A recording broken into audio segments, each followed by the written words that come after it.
যারা উচ্চ মাধ্যমিক দেবে তাদের অ্যাডমিট কার্ড এবং যারা একাদশের ফাইনাল পরীক্ষা দেবে তাদের রেজিস্ট্রেশন সার্টিফিকেট স্কুল থেকে কবে দেওয়া হবে আজকের এই ভিডিওতে সেই সম্পর্কেই বলবো, দেখতে থাকো।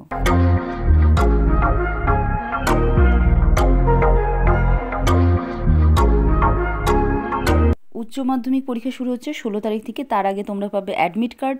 আর ক্লাস 11-এর অ্যানুয়াল পরীক্ষা শুরু হচ্ছে একই তারিখে 16 ফেব্রুয়ারি। তার আগে তোমরা পাবে রেজিস্ট্রেশন কার্ড। এই দুটি কার্ড, এই দুটো ক্লাস তোমরা একই দিনে স্কুল থেকে পাবে। দেখো, আজকে অর্থাৎ 30শে জানুয়ারি স্কুলগুলি অ্যাডমিট কার্ড হাতে পাবে। বিভিন্ন ডিস্ট্রিবিউশন ক্যাম্প থেকে, কাউন্সিলের, সেখান থেকে স্কুলগুলি অ্যাডমিট কার্ড হোক বা রেজিস্ট্রেশন সার্টিফিকেট হোক সেগুলো নিয়ে আসবে। আর তারপরে তোমরা পাবে সম্ভবত আগামীকাল কিংবা তার পরের দিন, অর্থাৎ 31 তারিখ অথবা 1 তারিখ। তারপরে কিন্তু না, কারণ তারপরে স্কুলগুলিতে মাধ্যমিক পরীক্ষা শুরু হয়ে যাচ্ছে।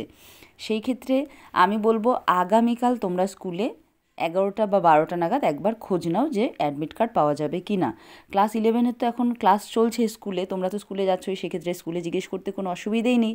আর যারা উচ্চ মাধ্যমিক দেবে তারা হয়তো স্কুলে তো তারা যাচ্ছ না, তারা কোনোভাবে স্কুলের সাথে যোগাযোগ করো কিংবা কাউকে পাঠাতে পারো। আর তোমাদের সময় থাকলে একটু আগামীকাল দুপুর 12টা নাগাদ দেখে আসতে পারো যে অ্যাডমিট কার্ড দেওয়া হচ্ছে কি না কিংবা কবে দেওয়া হবে।